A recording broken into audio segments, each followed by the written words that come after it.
Irmãos, abram as vossas Bíblias no livro de Josué, no capítulo de número 24.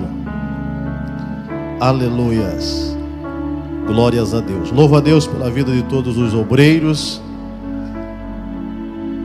pessoas os quais nós aprendemos a amar, orar por vocês. Temos aqui, aleluia, grandes amigos, grandes expoentes da palavra do Senhor. É um prazer revê-los, é um prazer rever o cooperador irmão Gabriel. Esteve lá em Ivaí esses dias, Deus usou poderosamente. Prazer rever todos os irmãos. Presbítero Oscar, hoje estive pagando uma dívida de tempos, né? Sempre eu prometi de fazer uma visita a ele, nunca dava certo, mas hoje estive ali tomando um chimarrão com ele, orando. Glórias a Deus, louvo a Deus por sua vida. Quantos encontraram Josué capítulo 24, digam amém. Verso 15, aleluia, melhor dizendo, verso 15 diz assim: porém, se vos parece mal aos vossos olhos servir ao Senhor, escolhei hoje a quem sirvais. Se os deuses a quem serviram vossos pais, que estavam da além do rio, ou os deuses dos amorreus em cuja terra habitais, porém eu e a minha casa serviremos ao Senhor. Você pode repetir comigo esta última frase? Porém eu e a minha casa serviremos ao Senhor. Amém, irmãos? Podeis tomar assento em nome de Jesus. Glórias a Deus. Irmãos, eu quero ser bastante sucinto nas minhas palavras, quero ser rápido, mas eu creio que Deus tem uma palavra aos nossos corações. Enquanto eu li esse texto hoje à tarde, Deus aclarou algo ao meu coração, e eu quero, com a ajuda do Espírito Santo de Deus, compartilhar com os irmãos, a fim de que vocês também sejam edificados, assim como eu estou sendo. Sei que é um texto conhecido de todos, mas a palavra de Deus, eu sempre tenho dito isto: a palavra de Deus, irmãos, ela é uma fonte inesgotável. Quanto mais nós mergulhamos na palavra, nós percebemos que quanto mais profundo fica, mais coisas gloriosas tem para serem descobertas. A palavra de Deus, ela não é uma filosofia. A palavra de Deus, ela não é simplesmente um livro histórico escrito da mente humana. Não, a palavra de Deus, ela é a mente do próprio Deus. E quando nós começamos a ler a palavra do Senhor, nós percebemos, irmãos, que a cada dia que você lê, você é impactado com textos que você já leu diversas vezes, e somente a palavra de Deus tem esse poder. Nós estamos em um trimestre de escola dominical, iniciando agora, que eu creio que será de grande edificação para as nossas vidas, que trata aí sobre bibliologia. E o tema da capa das nossas lições já vem escritos: a supremacia da palavra. Supremacia significa que não há nada além da palavra de Deus. A igreja do Senhor não pode lançar mão de nenhum outro escrito para se colocar em pé de igualdade com a Bíblia. É óbvio que nós temos muitas literaturas as quais nos ajudam muito, nos aclaram as ideias, mas para se colocar em pé de igualdade com a Bíblia, não existe na terra um livro com esta autoridade, porque somente a Bíblia, a palavra de Deus, aleluia, tem essa autoridade, ela é suprema. Amém, irmãos? Louvado seja o nome do Senhor. Irmãos, mas já que nós estamos dando aqui esta introdução, falando justamente sobre isso, sobre a supremacia da palavra, aleluia, é lamentável nós dizermos que, infelizmente, irmãos, nós vivemos em um tempo em que muitas pessoas têm banalizado textos sagrados, têm banalizado as verdades da palavra de Deus. textos da palavra de Deus são retirados do seu contexto. E há quem diga que todo texto sem contexto é pretexto para heresias. E muitas heresias, de forma direta ou indireta, são criadas quando se aborda um texto, mas não se leva em consideração o seu contexto. E nós vemos que hoje, irmãos, é muito comum nós vermos como tema de para-choque de caminhão o Salmo 23, por exemplo: o Senhor é o meu pastor e nada me faltará. Às vezes você vê também Filipenses 4,13: posso todas as coisas naquele que me fortalece. Um texto tirado completamente do seu contexto, porque ali Paulo diz que ele estava preparado a ter fartura, como também a passar necessidades. Então o posso de Paulo é: posso passar por bonança, mas também posso passar pelo vale sem deixar de ser crente, sem negar a fé, sem abandonar Deus, sem abandonar a minha chamada, o propósito para o qual Deus me escolheu.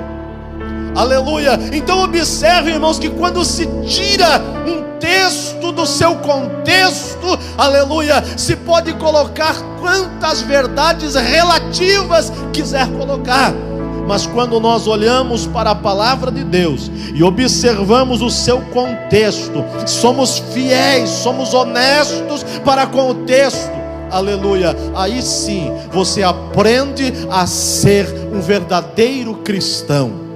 Porque ser cristão, irmão, vocês sabem que a palavra cristão, ela começou a ser empregada com relação aos discípulos lá em Antioquia da Pisídia. Por quê? Porque o modus vivendi dos discípulos se parecia com Cristo.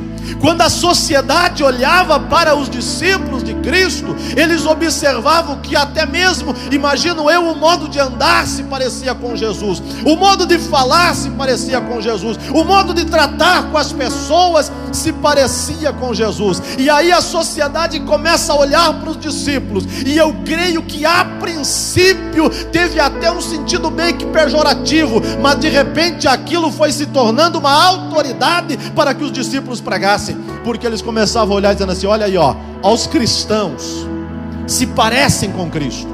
Aleluia.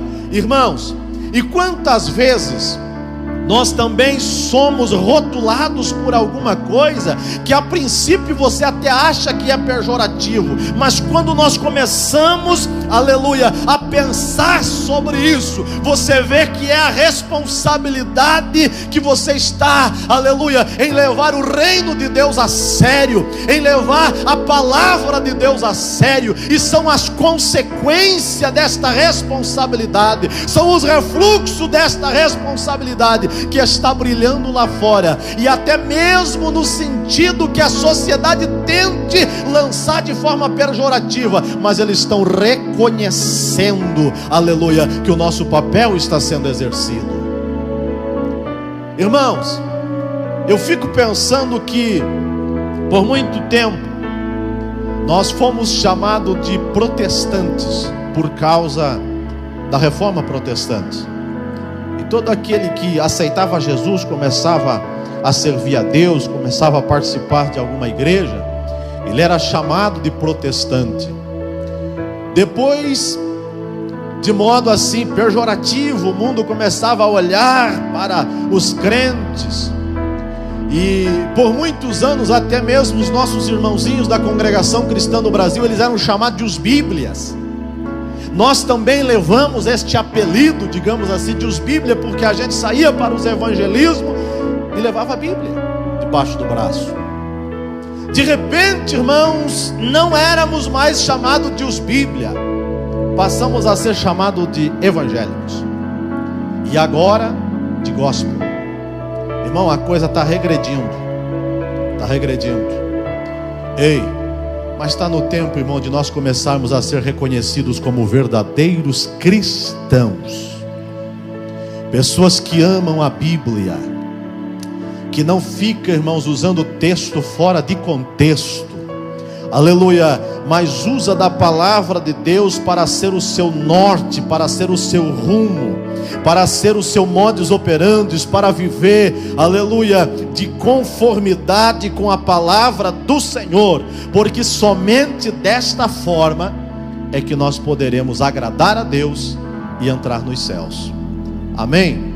E entre esses textos, irmãos, que eu citei, Salmo 23, Filipenses 4:23, está também Josué capítulo 24, versículo 14, obviamente a última frase.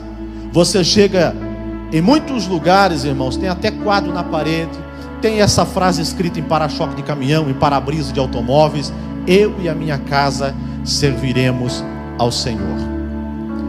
Mas aí, irmãos, eu fico pensando assim comigo: bom é se aquele a quem está fazendo uso desta frase, deste texto bíblico, esteja realmente considerando a veracidade da palavra de Deus, em que nós estamos fazendo menção aqui esta noite, e esteja aplicando esse texto, aleluia, na sua vida. Porque de nada vale nós usarmos, irmãos, de clichês, de chavões, se o texto não estiver realmente em nosso coração, para que nós façamos uma aplicação diária da palavra de Deus. Porque quando nós olhamos, irmãos, para isso, as pessoas usando assim o texto como um clichê, como um chavão, isso não tem valor nenhum. Nada significa, irmãos, eu dizer assim: eu e a minha casa servimos ou serviremos ao Senhor, se isso, irmãos, não for colocado realmente em prática. E eu preciso considerar que quem estava dizendo isso era Josué. E nós aprendemos coisas gloriosas, irmãos, com a liderança de Josué, com o caráter de Josué, com a seriedade deste homem. Quando a gente observa lá ainda no livro de Deuteronômios, no capítulo 31, a gente observa ali Moisés já encerrando o seu ministério. Ele chama Josué, e o próprio Moisés o nomeia diante de todo o povo de Israel, dizendo: Josué, eu já estou na idade de 120 anos, eu já não tenho mais condições de estar entrando e saindo na presença de Deus, eu estou findando os meus dias, aleluia.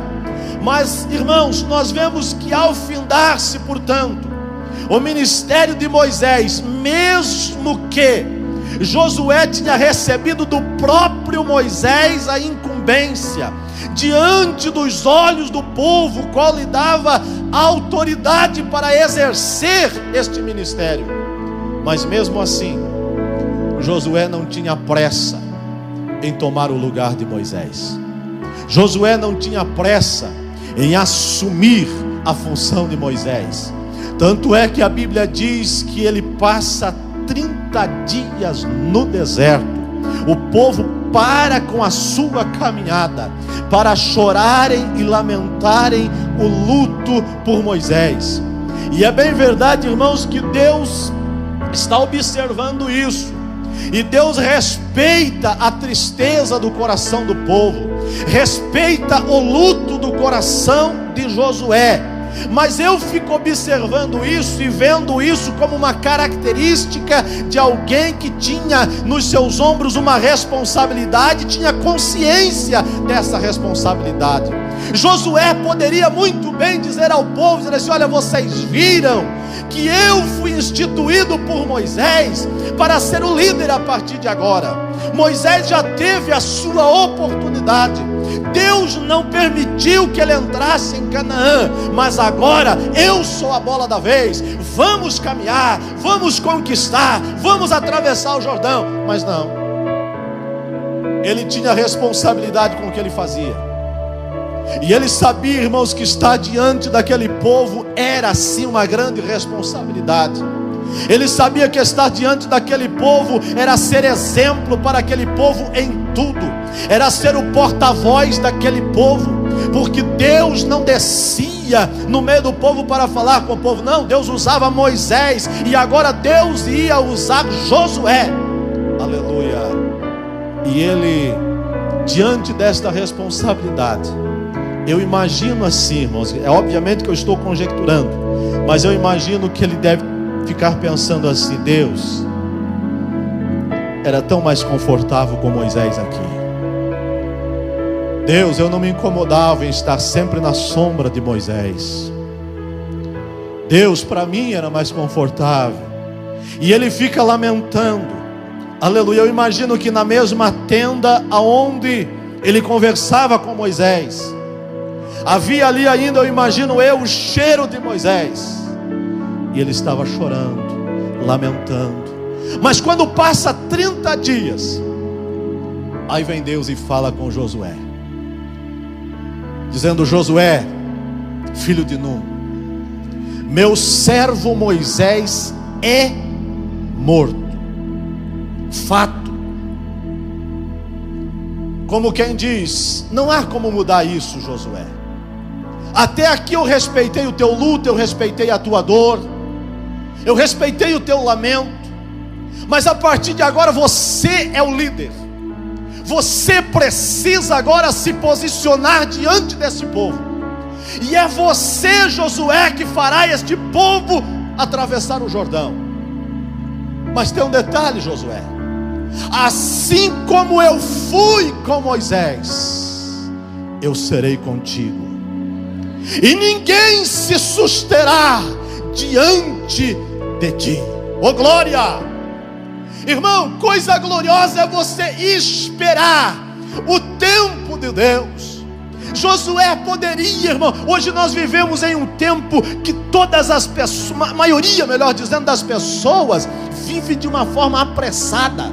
A tecnologia está aí para facilitar nossas vidas, mas eu não estou vendo isso, irmãos. A gente anda apressado, a gente anda, irmão, correndo atrás do tempo. Aleluia.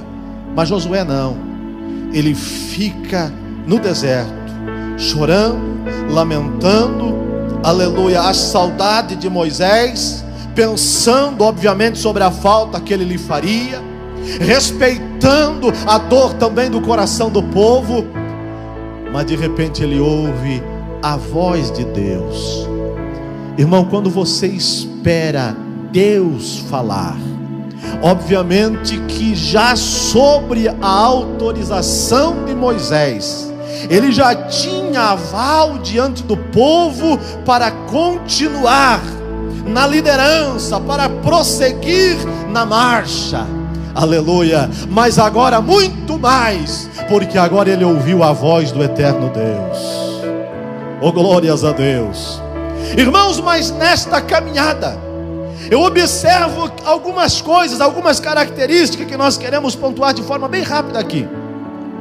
Que Josué fez bem, irmãos, em ter esperado, porque agora ele tinha o aval que foi dado por Moisés, ele tinha autoridade diante do povo, mas ele tinha também uma convicção de que Deus havia o estabelecido como líder daquele povo. E agora, irmãos, ele tem força, ele tem orientação para vencer os dilemas que ele enfrentaria.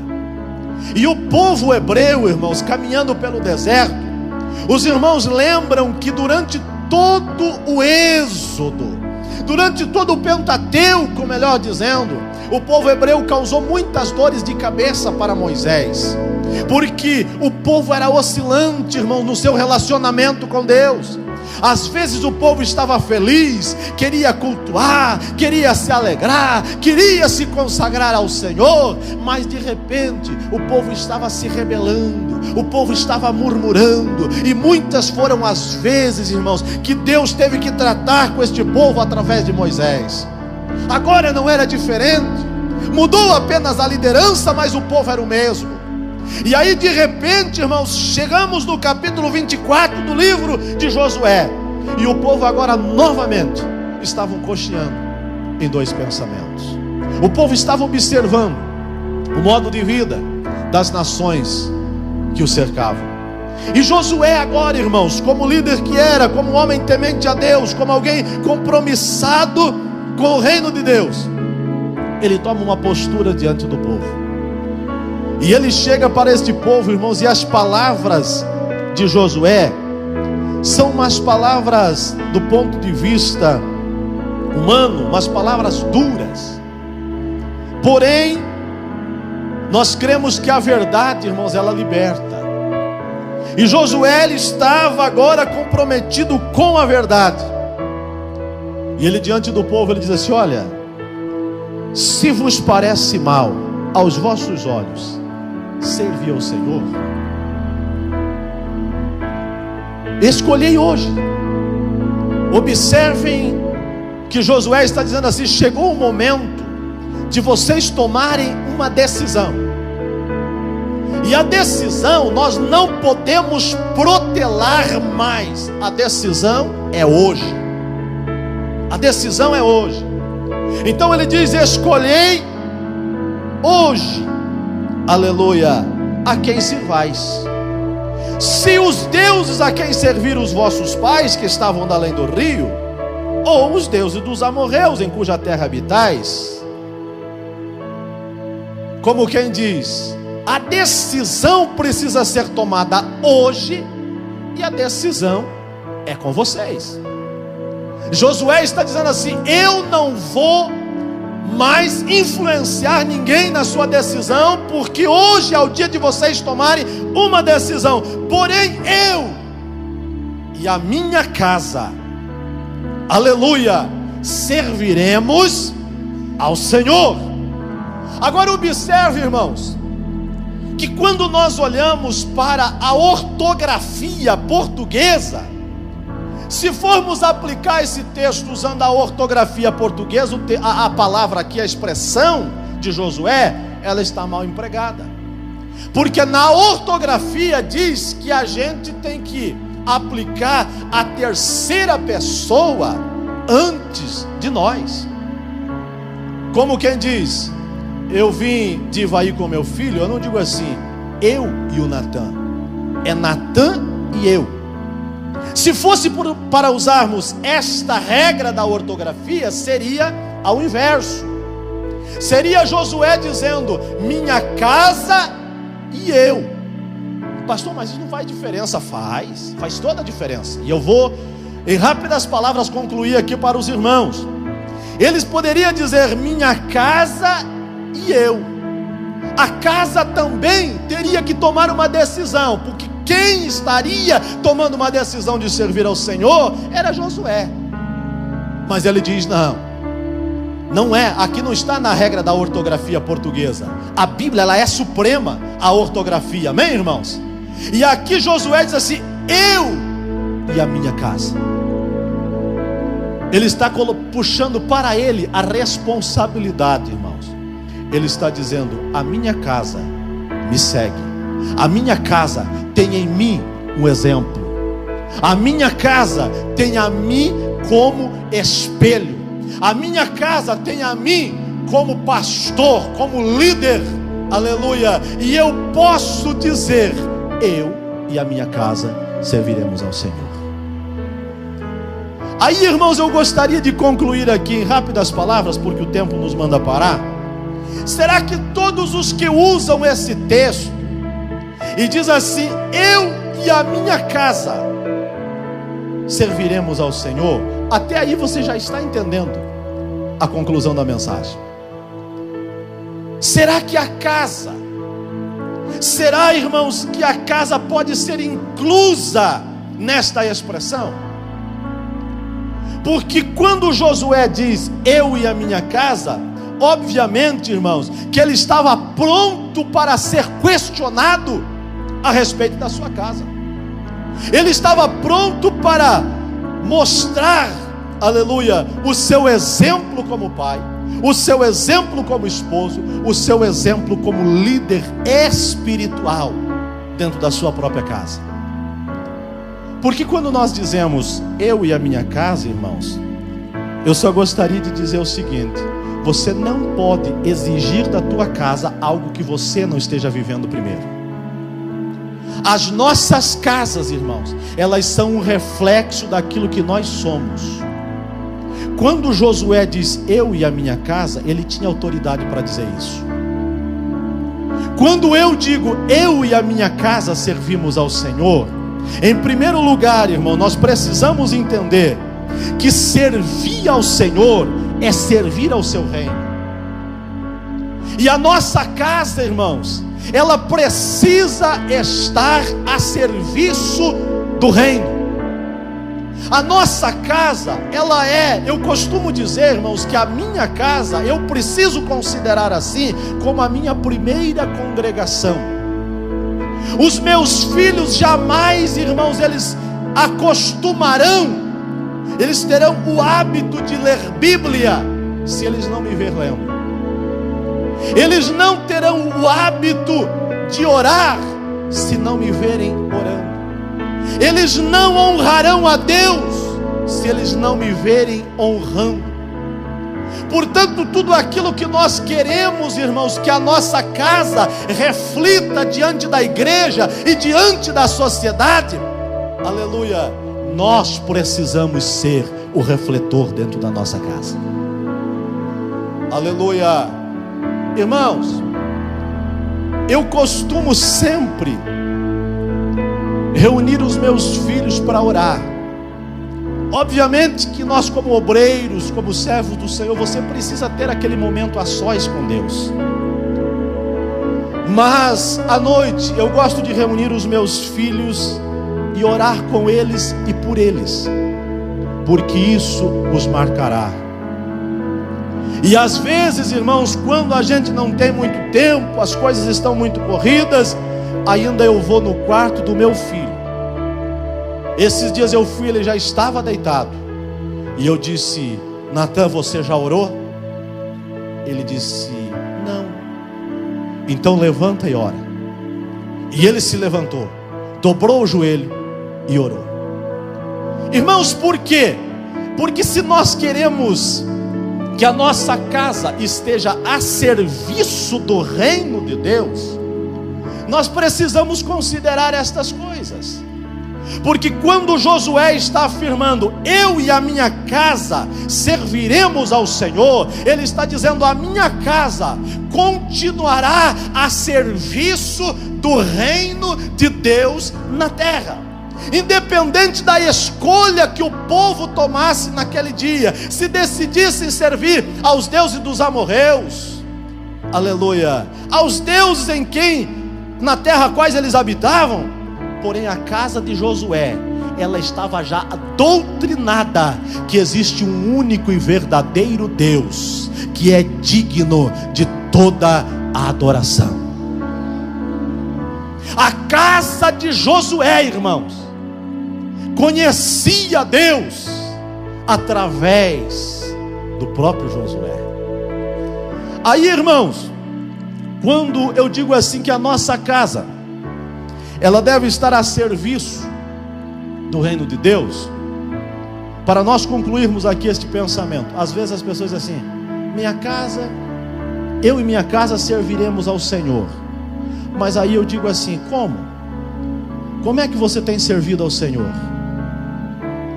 Porque quando nós dizemos que servimos ao Senhor, vocês sabiam, irmãos, que até mesmo a palavra liturgia no original, liturgeia, significa serviço. Serviço a quem? Primeiro a Deus. É por isso que Romanos 12, versículo 2, Paulo diz assim que o nosso culto é um culto racional. Por quê? Porque é um serviço a Deus. A nossa liturgia também é um serviço para a sociedade. Quando nós estamos aqui prestando um culto, o mundo lá fora observa o nosso culto e aprendem conosco a cultuarmos, a cultuar ao único e verdadeiro Deus que é digno de culto. Então a nossa liturgia, os nossos hinos, as nossas pregações, as nossas reuniões, elas são um serviço para Deus e para a sociedade. Nós servimos a Deus com as nossas liturgias, nós servimos a Deus com a nossa presença. Se você diz que serve a Deus, mas você não tem compromisso com os cultos, em estar aqui, irmão, você diz assim: ah, a igreja tem bastante gente, o pastor nem vai perceber que eu não fui. Você não está servindo a Deus então. Porque servir a Deus é você dizer assim: eu preciso ir, porque eu dou uns glória lá, que eu tenho certeza que atinge os céus. Você pode não ter um serviço aqui, irmão, no púlpito, no altar da igreja. Você pode não cantar, você pode não pregar, mas você dá um glória, você dá uma aleluia. Você está ao lado de alguém, irmão, que você passa a ele a tua unção. Isto é um serviço para o reino de Deus. Nós servimos a Deus com os nossos talentos. E diga-se de passagem, pastor Isaac, quantos talentos têm sido enterrados? Tem tanta gente, irmão, que sabe cantar bem, que sabe fazer algo para Deus, mas aí, irmão, principalmente se não der muito ibope, vai para um culto aí no ar livre, irmão, com meia dúzia de pessoas.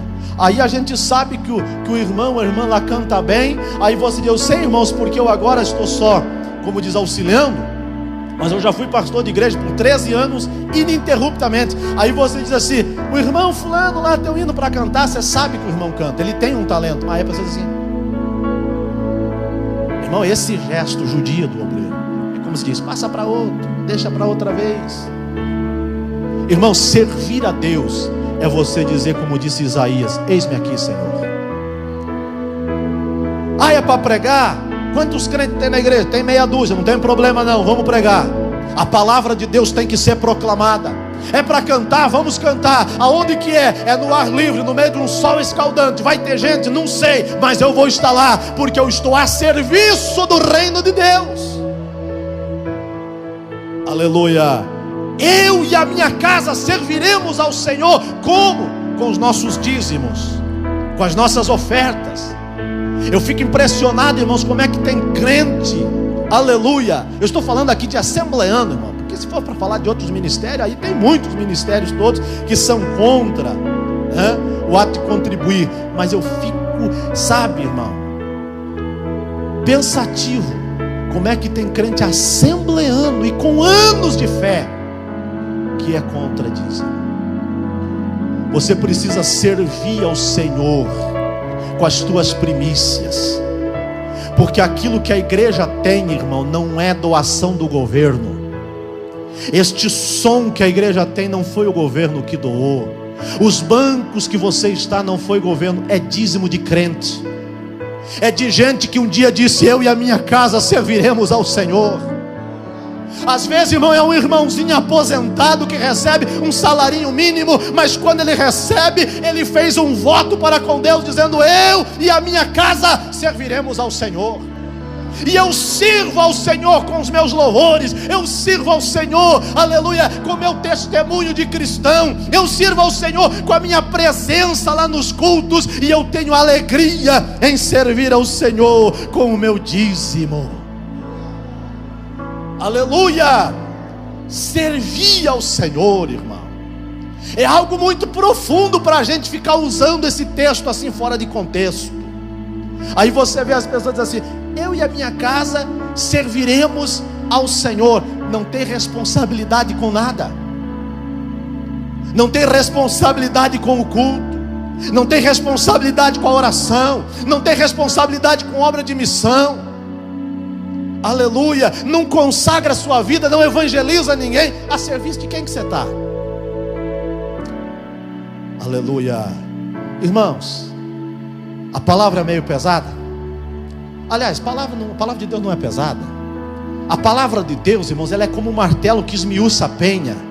A palavra de Deus, ela é como espada que entra, aleluia, que vai até nas juntas e medulas. Aleluia, e aquilo, irmãos, que a medicina não consegue encontrar em nós. Porque eu costumo dizer, irmãos, que mesmo que você vá num dos consultórios mais equipados que tiver aqui em Bituva ou em Prudentópolis, onde você quiser, pede para o médico tirar lá um exame que mostre para você onde está a divisão do teu espírito e da tua alma. O médico vai querer te encaminhar para um psicólogo, porque não tem. Mas a palavra de Deus diz, irmãos, que ela penetra até a divisão da alma. Aquilo, irmãos, que medicina, que remédio, que antidepressivo, que nada consegue causar efeito, a palavra de Deus causa, porque ela vai lá, aleluia. E eu creio na palavra que eu estou pregando aqui nesta noite, e tenho por certo que ela está sendo remédio para os teus ossos, ela está sendo remédio para as tuas medulas, ela está sendo remédio para a tua alma e para o teu espírito nesta noite, para que você possa melhorar como cristão e ter um compromisso com o reino de Deus, dizer: eu e a minha casa serviremos ao Senhor. Amém, irmãos? Que Deus os abençoe. Aleluia. O tempo, o relógio nos manda parar. Posso orar, pastor? Vamos nos colocar em pé, queridos. Aleluias. Louvado seja o nome do Senhor. Que você saia aqui desta noite consciente de que a palavra de Deus é uma palavra, ela é inerrante, ela é infalível. E é gostoso o crente verbalizar a palavra de Deus. É gostoso você ter nos teus lábios a palavra de Deus. Portanto, meus queridos irmãos, tenha responsabilidade com a palavra de Deus. Porque a palavra de Deus, irmãos, ela causa efeito na vida daqueles que têm compromisso com ela.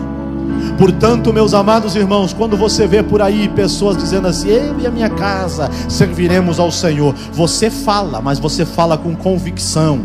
Você fala, mas você fala com responsabilidade. Louvado seja Deus. Se há alguém que precisa de uma oração nesta noite, para que você seja reanimado na fé, para que você seja avivado no teu espírito nesta noite, e que você saia daqui mais uma vez reatando o teu compromisso com o reino de Deus, aleluia, dizendo: Deus, eu serei mais fiel ao Senhor. Deus, eu serei mais crente, eu serei mais comprometido com o teu reino. Estamos iniciando ainda, irmãos, estamos no 16º dia, aleluia, do ano de 2022. Ainda dá tempo de você fazer a diferença, aleluia, aqui nesta cidade. Se você sair daqui dizendo: Deus, me ajuda, eu preciso, Senhor, aleluia, ser um instrumento nas tuas mãos. Eu preciso, Deus, que o Senhor derrame mais da tua graça sobre a minha vida, que a tua palavra, Senhor, será pronunciada nos meus lábios de uma forma, aleluia, compromissada, oh glória, para que vidas sejam também abençoadas ao ouvir a minha voz. E você pronunciará por onde você passar: aleluias, aleluia, eu e a minha casa serviremos ao Senhor. Oh, glória, glória seja dada ao nome do Senhor. O Senhor é digno de toda a nossa adoração. O Senhor é digno do nosso louvor. O Senhor é digno do nosso serviço. O Senhor é digno da nossa dedicação. Fale com Deus agora. Pai santo e eterno Deus, em nome de Jesus nós oramos. Em nome de Jesus nós tributamos ao Senhor toda a nossa adoração, todo o nosso louvor. Pai santo, Pai amado, Deus de misericórdia, Deus de bondade, cobre, Pai querido, a tua igreja com as tuas mãos agora. Dê vitória, Pai santo, ao teu povo.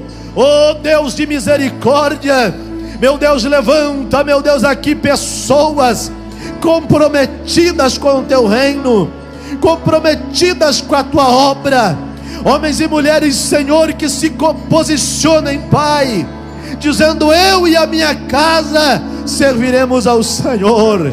Seremos como refletores, Pai santo, nesta sociedade. Oh Pai bendito, Deus de misericórdia, derrama, Senhor, sobre nós a tua unção, a tua graça. Cura os enfermos, Pai, nesta noite. Renova, Pai querido, aqueles que estão desanimados, aqueles, Pai, que estão abatidos. Aqueles, ó Deus querido, que estão prostrados diante de dificuldades, diante de problemas que aos olhos humanos parecem insolúveis, Pai, mas Tu és o Deus que tem a resposta, Tu és o Deus que tem nas Tuas mãos todo o poder. Entra agora, Pai, com providência, aleluia, derruba por terra todo o mal, cessa, Senhor da glória, toda praga, toda seta lançada, que não prospere contra a vida da Tua igreja, contra a vida dos Teus filhos, e que haja testemunho na Tua casa, de que coisas gloriosas o Senhor tem feito no meio da Tua igreja. Recebe, Pai, o nosso louvor, recebe, Pai, o nosso culto, recebe, Pai, a nossa gratidão. Tudo, Pai, pedimos, ó Senhor, para a glória e para louvor do Teu nome, em nome de Jesus, amém.